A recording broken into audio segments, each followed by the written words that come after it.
Assalamualaikum warahmatullahi wabarakatuh. Selamat siang dan salam sejahtera untuk kita semua.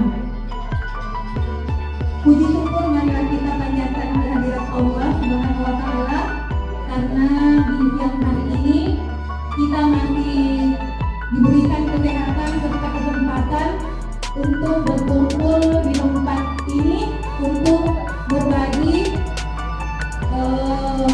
ilmu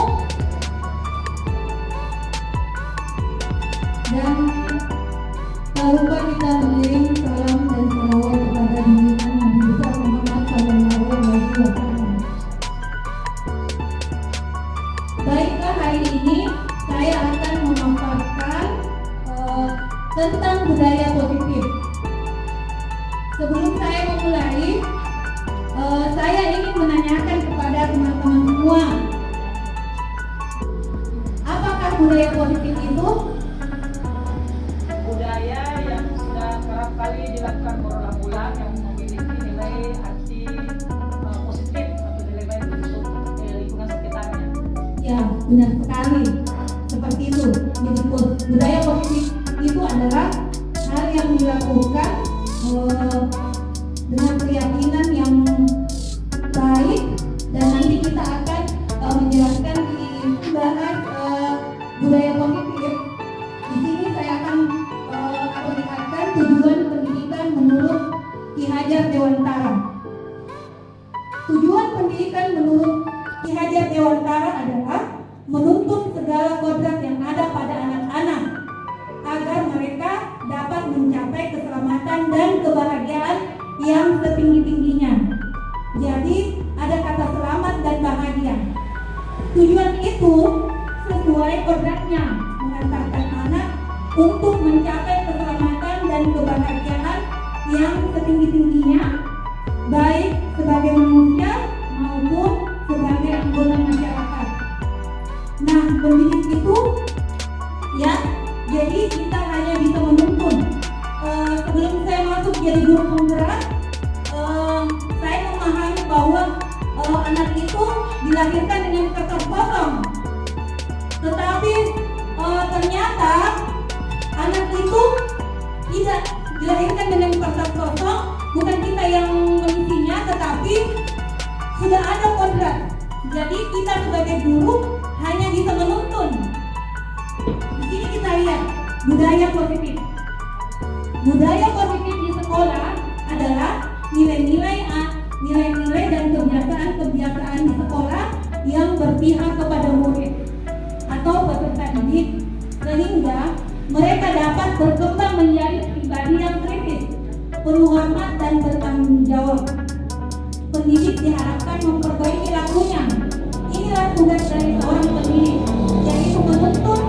Ini salah satunya yang bisa kita lakukan tadi, yaitu menciptakan budaya positif.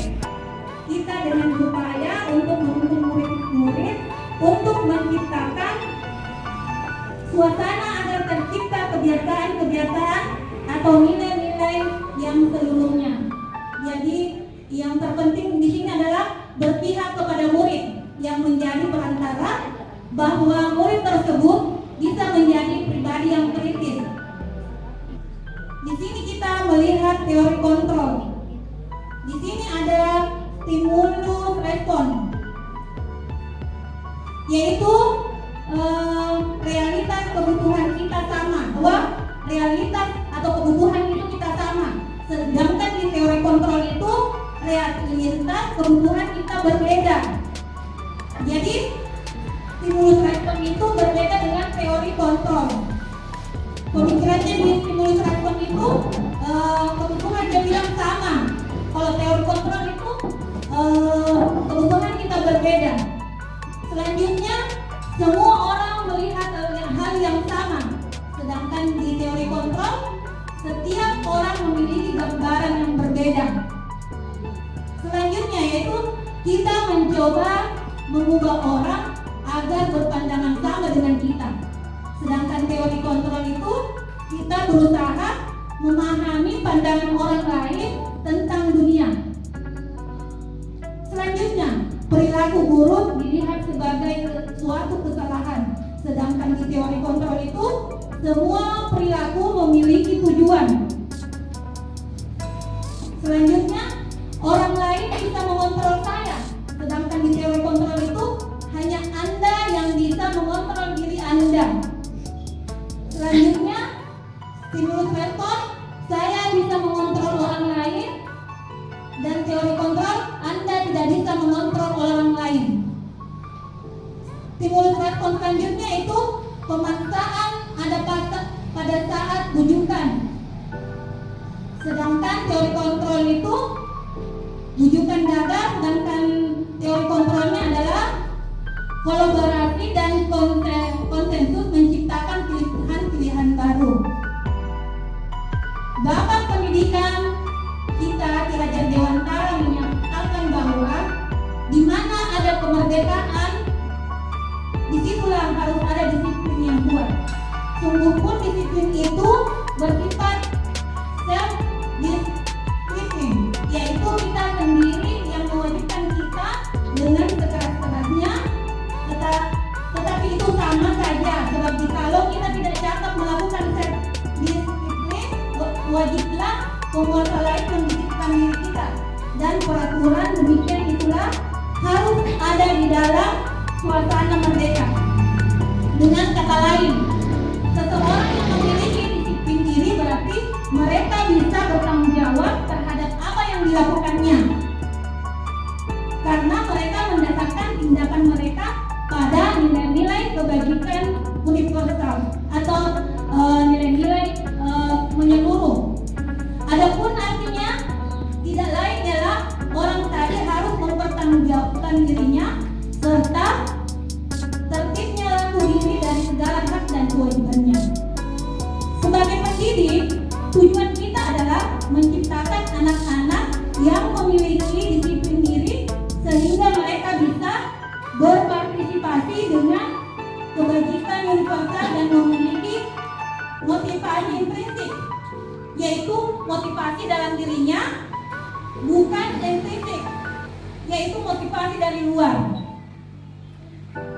Nilai-nilai ini merupakan payung besar dari sikap dan perilaku kita, atau nilai-nilai ini merupakan fondasi kita berperilaku.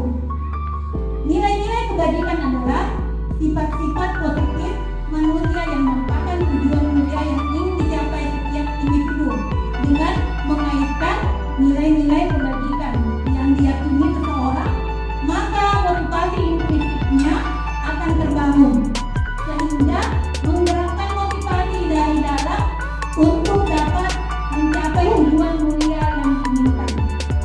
Maka inilah yang ada di nilai-nilai profil pelajar Pancasila. Yang pertama, beriman, bertakwa kepada Tuhan Yang Maha Esa dan berakhlak mulia, mandiri, bernalar kritis, berkebinekaan global, kreatif, dan bergotong royong. Nah, motivasi perilaku manusia. Jadi kita sebagai manusia mempunyai motivasi yang pertama untuk menghindari ketidaknyamanan atau hukuman. Yang kedua, untuk mendapatkan imbalan atau penghargaan dari orang lain.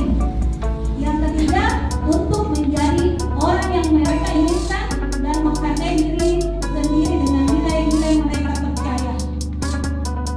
Semoga kita bisa mendapatkan ilmu yang bermanfaat dari presentasi ini. Salam sehat dan bahagia. Wassalamualaikum